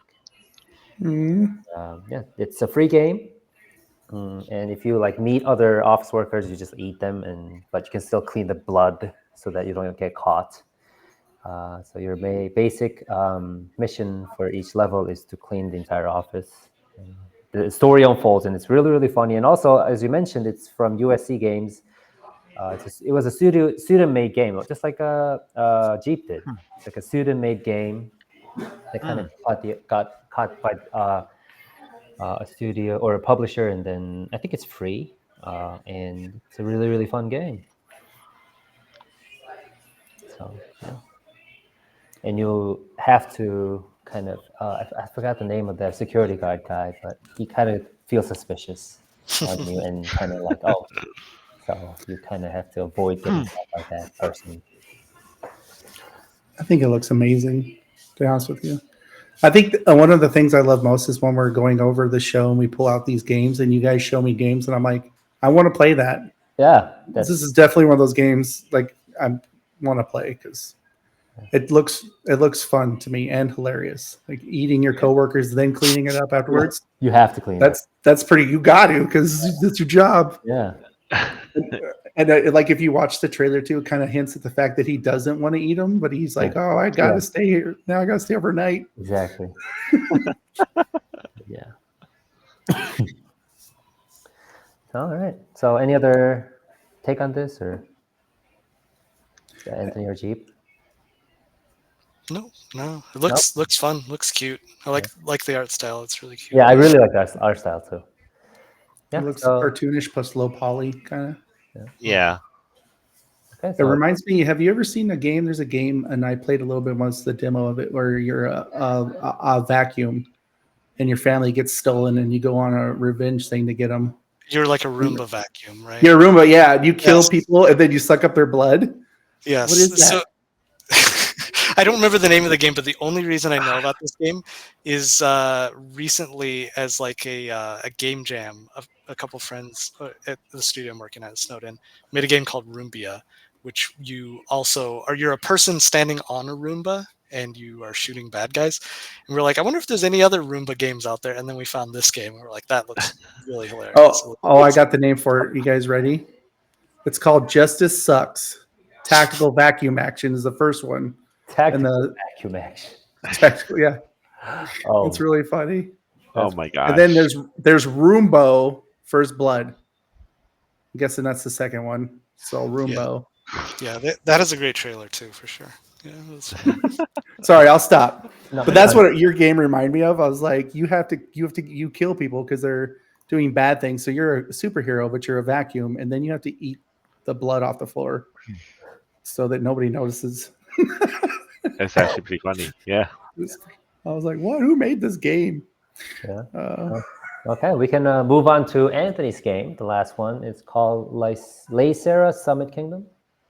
Right? Mhm. Yeah. All right, let's watch the trailer.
Well, so that was Laysara Summit Kingdom. As you could tell, it's a city builder game, but it's a challenging city builder game because because most of the time when you think about city builder games, you always think you have plenty of space, plenty of places to build. This one you don't. You're limited on top of a mountain. That's the only place you can build on the side of a mountain. So it is a city builder game. It was made by a small studio. I think they are actually from Poland. So it started as a small indie studio, and then of course they got some help as well. So to publish the games, so they got help with Future Friend Games, but also they kind of co-publish together with them. So in this game, you are building a city. And then they do have a campaign, and they do have a sandbox mode. In the campaign, you go through different scenarios to build, to basically hit like a challenge goal, I guess you could call it. But each time it gets harder and harder because of the amount of space you're limited. The development, how each city starts to get developed, it gets harder, and also you had to watch out for natural disasters, also, like avalanche. I saw that. Yeah, I was sad. I was like, no. Yeah, so you will have natural disaster happen with avalanche coming down, and when that actually happens, it's game over. Oh. Wow. And I know. there's a lot of ways. There's a lot of ways you could lose the game also. If you would go negative on the in your so there's a point system. If you go negative, it's game over also. Um, You cannot go negative at all. oh, so you can't like pay back. There's no payback. No. So and it's hard. So that's the challenging part. You have to build, but you also have to pay your workers. Hmm. So you just keep it, and so you just kind of keep moving, and then just got plan ahead basically. But it's really fun. It's early access, as you could tell. It came out this year, and they're constantly doing updates nonstop, adding more feature, more. I don't know why, but they're adding more difficulties to make it more harder.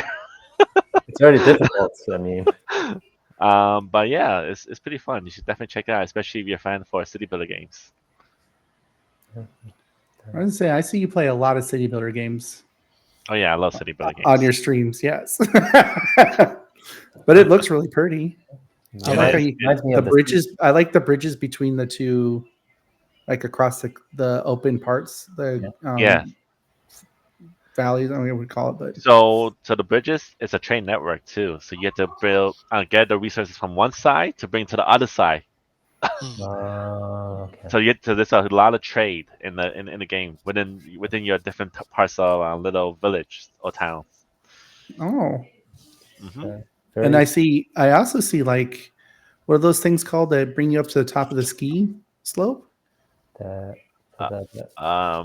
Like the lift, right? lift. Yeah, I see lifts in there too. That looks pretty cool. Yeah, that's how that. So that one take you to the next level as you get higher in the mountain, and you gotta start building there and bring resources down to your other places. So it's like a lot of trade network. So Yeah. it's for smart people. I got it. No, you could try. No, you could do it.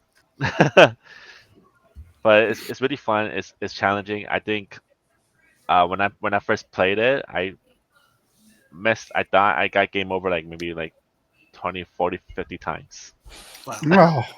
in the tutorial. Oh, yeah. It's like, yeah. One of those walk away and play it later games. Like, I'm going to give it a little bit here. Yeah, pretty much. But That's yeah, awesome. it is awesome. I like to challenge myself when it comes to games. That's why. So like, okay, so like, talking about the tutorials, like I had a question for Jeep. Like, how do you guys make the tutorial like difficult? Is there like a specific team that does it? Like, does the whole team like come in and say, "Oh, I think this part should be tutorial"? And So actually, I've worked on tutorials for a lot of games. There's like different ways to approach it, and it definitely depends on the game. Mhm. But the way that I like to approach it, or the way I think it works best, is where the player like isn't even aware that a tutorial is happening. Basically, like you're showing them like, here are the things that you need to know how to do, and based on everything you know up to that point, it's very, very like not necessarily obvious, but it should be clear to the player what they need to do next, even if it's something they haven't done before. They're just like, oh, now I have this new piece and I can do this with it. So like, um, you see this a lot in games where like at the start of the game, it's like jump over that log, crouch under that board, Mhm. and then now you know how to crouch and jump, move on. And it might have to flash on the screen. Here's the button that you press to do that. But Right. like if it's just naturally in the the storytelling of like what's happening, whether it's the intro scene or whatever. But also I think it's kind of important to not teach every single thing that you know how to do in the first 10 minutes, and then have the rest of the game where you've kind of like, by the time you get to the rest of the game, you've forgotten all the stuff that you learned in the first 10 minutes. It's better to kind of space it out, and it's just like the first time you're introduced to like a new mechanic or a new thing you need to know how to do, it's the time that you need to use it in the game, and you'll continue using it going forward. But spreading that out over like a long period of time, that could be like an hour, that could be like, depending on the game, could be like 20 hours. Mhm. Is that like Wow. something new that gets introduced is just at the time that you need it. That's the way that I think it makes sense. And just trying to tie it in with the story and what's actually happening, so that it feels very natural, and you don't feel like you're telling the player, okay, now now it's time to go to school and do the unfun stuff that you don't want to do, and like you can't skip this, and you have to look at this, click this button, do that thing. Like I really dislike that type of tutorial. I think it's better when it's integrated with the gameplay itself. So yeah. Kind of like getting the player close to the van before pulling them in. This is a great game. Got him. No. Yeah. I never thought about that. And then, and it really does remind me of Civilization, the game you brought. Like, obviously, that's one of the most, I guess, like well-known games in this city building. That and SimCity. That is true. Yeah, but the new one is coming out, right? The 7. Yeah, it's kind of reminding me of Banished a little bit when I was watching that trailer. What? Banished. It's another city building game where or maybe like also a Frostpunk, I guess might be. Frostpunk, of like a city building game where there's a very like challenging like environmental force that you're like working against, basically. That can push you into losing states. I think it's an interesting genre of city builder. Yeah, because it adds kind of a whole new. It's not just like Sims or something like that, where you actually, like the original city builder, where you decide when you want to destroy it. Right. You got to think real smart. So it gives it it's that fun of building, but then that whole like, hopefully nothing destroys this, because I'm trying to get to the next level. Like, please don't cave in on me. So that's really cool. It is. Okay. So good. It's gonna be a lot of hours of your life right there, my friend. Yeah. So did you are you gonna play all the 3 games, Jeep? That we definitely will play Tactical Breach Wizards. That looks really fun. I know that I do play a lot of games, but I feel like I don't have enough time to play games because there's so many more games that I want to play that I just don't have time for. There's so many games. Yeah. So I have to like be very like choosy, I guess, about like what I decide I want to play. And so what's a game that you're playing recently that you enjoy playing? So a game I've been playing lately it's called it's a Korean game, of course, but it's called I think it's called Kongji's Crunch Time. It's a programming game, so it's like, as a programmer, I like games where you program also. Yeah. But basically, it's a game where they give you a puzzle that's like, hey, there's all these numbers that are coming in on a conveyor belt, and you need to like take the certain types of numbers and put them in this bin, and these numbers and put them in that bin. And the way that you do it is you build a program like out of a visual like coding block language. And so you're just like, okay, if it's this, then put it over here, but then loop through these things and put these over here. It's like very logical. But yeah, it's got like this it's like very kind of cartoony and funny. It's got like this humor running through it where like after each level you get like a kind of a new piece of the story, and it's really cute and funny. It's good. It looks really cute, actually. Yeah, it's got the art style is it's just funny. I don't know how to describe it, but it's got like this very like thin line art style, like very I don't know, Adventure Time almost, I would say it feels a little bit like, or something like that. But yeah. Nice. That's really nice. This would be, and I know it's just out of nowhere. This is kind of like your indie pick. Jeeps, good job. Yeah. This would actually be if you're like if you're just like have a kid that's interested in coding. This would probably be a really fun game for them to play. That is true. I think you could learn some stuff from it because it does, start with the basic concepts and build it up, and it does it in an entertaining way. But I definitely remember, it's weird. I didn't think about this until like after I kind of become a game developer. But when I was young, there was this game called Rocky's Boots that literally was a programming game, kind of like this. And when I played it when I was young, I had no idea that it was a programming game. It was just like, oh yeah, you put these machines together, and these boots kick those things, and these boots, analyze and decide. I think I remember that game. Yeah, it's like you're building all this like circuitry gate logic. Essentially, that's what it is. But it's like done in this way where like it's like secretly teaching you how to program, and like I had no idea. That's where it began. Yeah, that's clever. That is very, very clever. It is a really cute art style, though. I really dig the art style. Sorry, I look everything up we talk about. Yeah. Yep. So I think that wraps up the entire like Quest Unplayed episode. But do you guys have any questions before we let Jeep go? Because Oh my gosh, we're not letting him go. yeah, You're with us now I know forever, we Jeep. have we have so many questions. I know like it probably we need to have we need to meet in the States or something. I don't know and then Definitely. we need to Yeah. meet in person and talk about a lot. It'll probably take like hours or days to have fun together. It'd be so fun. It'll be a special live.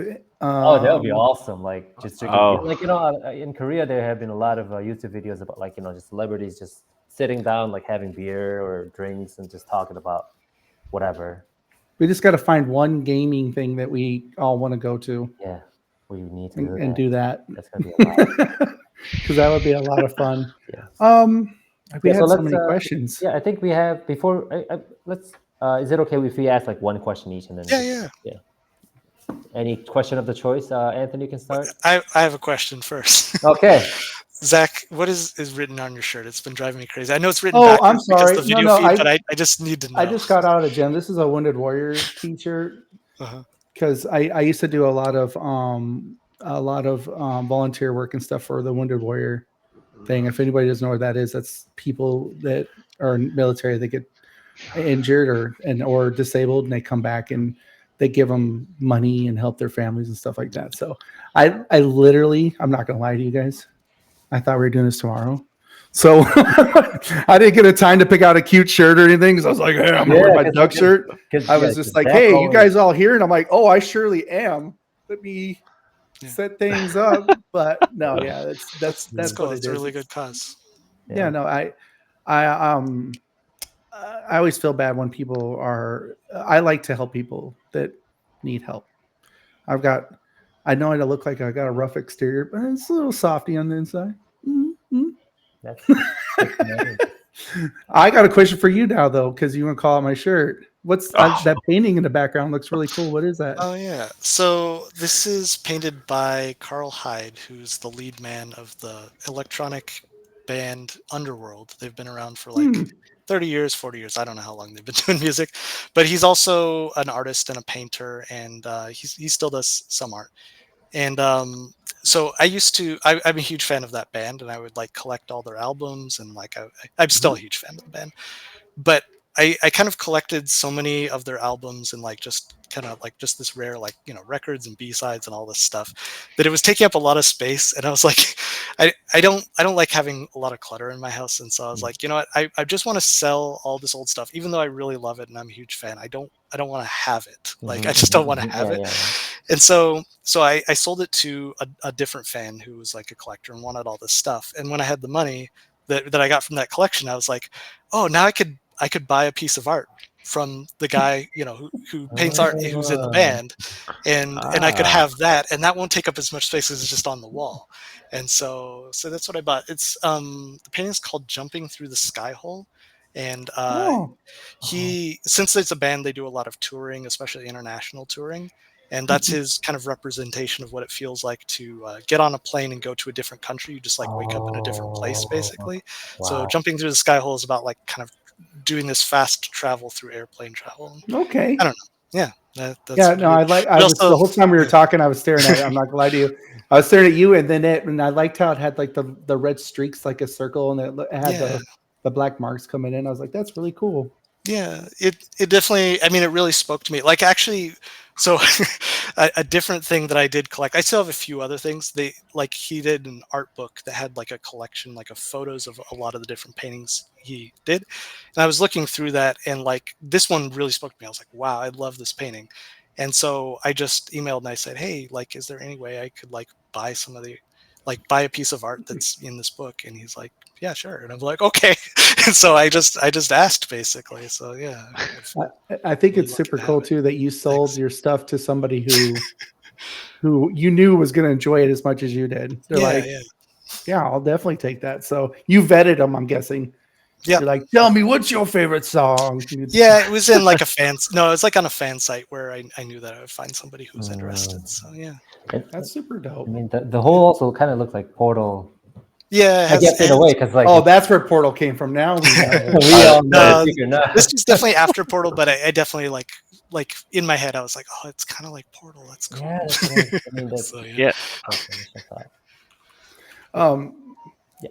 I guess the only other thing I was going to ask you, I'll just get it out here, but what is there anybody that I guess maybe you have that's another developer that you look up to, or someone that you've always wanted to work with that you haven't yet, or someone you just admire their games or what they've done? Yeah, I mean, so I did have a chance to meet him one time, but Will Wright, who's the creator of SimCity and then The Sims and then Spore, and he's done some stuff since then, of course. But I ended up bumping into him at one GDC. I just saw him, like, that's Will Wright. I want to like say hi to him. And I got a picture with him. He was super nice, super nice guy. And I think the thing I feel like I've stolen from Will Wright, if I've stolen anything, is at that same GDC he did a presentation about it was about a lot of things, but it mostly just about just things that he's interested in. And I really loved the style that he used when he did his presentation. I thought it was like so cool. And so actually the presentation that I did at the recent Play Expo, but also presentations that I've done at other places, is using that same style. I'm just like, I just want to use Will Wright's presentation style because he's like a genius. So yeah, I mean, it's flattery. So that's really cool. Yeah, that's pretty cool. Yeah. But I don't know. There's a ton of other devs. I could probably just rattle off names. But like that's the one that just jumps to mind where I'm like, oh yeah. Hey, that's I've always wondered, like, is because I know some devs that I really like and stuff that if I ever had the chance to meet, I'd probably flip out. And so that's why I was really excited about this, because it's pretty cool meeting a dev, like, especially when I worked on Portal. But I was always thinking, it's like, is there, like, as the devs, is there that one dev you're like, man, if I could work with this guy in a game? Yeah. I was like, yes, I'll do it. You don't have to pay me. I'll just do it. Yeah, definitely. I do feel like I get that feeling, not just with like super famous devs, but just when I play a game that I really like even if it's a small indie game, I'm like, I have no idea who made this, but we, like at a convention, I'll be like, oh, what you worked on? They'll mention a game. I'll be like, oh, you made that game. Oh my God. Like I'll just start fanboying over like just somebody who made a game that I liked. And yeah, I'd love to work with a lot of, exactly. I'd love to work with people who made stuff that I like all the time. So yeah, I get that experience a lot. Good. Awesome. I like Portal, so I feel it. Yeah. So did you have any questions, Anthony? Yeah, I do actually. I was thinking, since you were talking about games and stuff like that, like if you had to like choose any game that deserved a remake, what would it be? So when I think about remakes, I think about, it can't be a game that's perfect and good, because we already have the game that's perfect and good. It doesn't need a remake. So it has to be a game that has like a lot more flaws. So in college, I kind of stumbled onto this game. I don't know how well known it is or not, but it's called Sweet Home, and it's by Capcom, and it was a game that they made before Resident Evil there's some like lineage that kind of connects the two, but it's like this 2D RPG game where there's like these characters that are in a haunted house, kind of spooky, ghosty house with monsters and stuff. And the game is good, but it has a lot of flaws. It's not a great game, but it's a good game. And I think just because of sort of that lineage to Resident Evil, that I think people would be really interested in the game if they knew more about it, or kind of what the backstory was. And like remaking it, I don't think it would be the same 2D game. I think it would be like, like the Resident Evil 1 to the Resident Evil 1 remake, sort of like complete makeover sort of thing. I think it would make a really interesting game. And it's got this cool mechanic where like the characters that you have in your party, each one has a different ability. And depending on the mix of characters that you picked, like you have to like, solve and get through the game in, completely different ways, because they all have different abilities. So that's a game I think really, really deserves a remake, because it's just so not well known. It looks really cool. It kind of reminds me of the original Final Fantasy. Sorry, I didn't mean to interrupt you. Yeah. It has. I think it has some connections. I mean, not the same company, but I think there is some creative connection there. But then I know also there's I think there's a TV show called Sweet Home, and I don't know if it's related or not. That is. It might be related. Well, there's a Korean show, Korean Horror. It's like on Netflix. Yeah, called I've never Sweet Home. watched it. Yeah. I guess it could be kind of similar because they have also have these monsters coming out, and it's really. I think it's actually pretty good though. If you ever want to be able to watch, I like it. Oh, you watched it? Oh yeah. Right. Oh yeah. Sweet Where that guy, everybody if you give into the thing that you've been or something. Yes. And then you turn it into a monster. Yeah. And I don't want to ruin it because he's not seen it, but there's I thought there was a lot of really good character development in it, to be honest with you. And I don't hate to say this, but I think it's funny because I never really watched a lot of Korean movies before, but then my daughter is really big into K-pop and all that. And she had me watching all these Korean shows. And I'm like, man, I've watched Train to Busan and the one where I told you to watch about the guy who's in his apartment and there's zombies everywhere. And he's he thinks he's the last guy left. And I was like, dude, these are all amazing shows. And then Attorney Woo, and then of course Sweet Home. And I'm like, Korea's killing it when it comes to movies. I'm telling you. I was like, I can watch these all day. These are great. But Sweet Home it's a good show if you watch it. Yeah, Sweet Home is originally from Webtoon in Korea. So okay. The original version is. I don't know if the Webtoon has anything to do with the. Yeah, I don't know. I'm not sure about the connection. I'm not sure. I have to watch it too. Yeah, I mean, it's one of my wish lists, so I'll probably go watch it. If you guys look up the cover for the game, though, it's got that old school feel to it. It's got a guy screaming and stuff and the bloody letters. It looks really cool.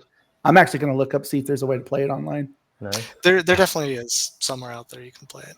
Yeah. Sorry. Cool. I didn't mean to hijack it. I'm going to look it up now. So I guess my last question is going to be an easy one. I'll probably have 2 short questions. How much do you spend monthly on games, and what is your favorite game character? Sorry. Yeah. So I think I spend about $30 to $40 a month on games. Good amount. Usually, just in sales, I'll get kind of a bunch of stuff. But favorite game character, I think Samus. I mean, I've always really loved Samus as a character. So Isn't a new game coming out? They announced it. There is, yeah. Love the Metroid games for sure, but yeah. I like. I think the cool thing about Samus too is nobody knew she was a girl at first. Yeah, it was kind of an Easter egg thing for sure. It wasn't explicit until people kind of stumbled onto it. The other thing you're talking about Mario 2, and it totally reminded me of Shy Guys. I love those characters as well. They should end up showing up in Mario RPG and a couple other they're in Yoshi's Island. Yeah. Love those Shy Guys. No. I just know that I liked number 2. I mean, I think some people like number 2, to be honest with you. Yeah. But there was a lot of people I know that kind of were like, it's not a good game. It's just such a departure from the original. I think people, I know the history behind it and everything, but people were like, this is not like Mario, which it isn't. Yeah. But that's why it's great. It's so cool. That's why I thought was fun about it. And I'm not going to lie, it made me, I was always wanting to play Peach because of her flying ability. I was like, this is such a cool mechanic. Yeah. But, I definitely think you should redo this Sweet Home game. Nice. Let us know what comes out and gave us keys to help you build it. No worries. We got you. All right. I think that about wraps up the entire episode. I think it's almost 2 hours. So 2 hours? Almost. Yeah, it's been 2 hours. Yeah. We got to start cutting stuff out. Yeah, we have to cut stuff. Okay. Anyways, or if I don't know, if it's okay, we can invite him again later. I don't know. Whatever. I was gonna say I would like him to come all the time, but that's just yeah. But I mean, he's got lots of games to make. Yes. If you feel like coming on, just let us know. Yeah. It was actually really fun talking to him and hearing from his side of things. And do you have any last words you want to say or? I don't know. Okay. Yes, I do have one last thing I want to say. Okay. You can say something else if you want after this, but when I was at Play Expo, I interviewed a bunch of indie devs, more than 20 of them, and I basically edited the videos of all those interviews, and I did English subtitles for all those interviews.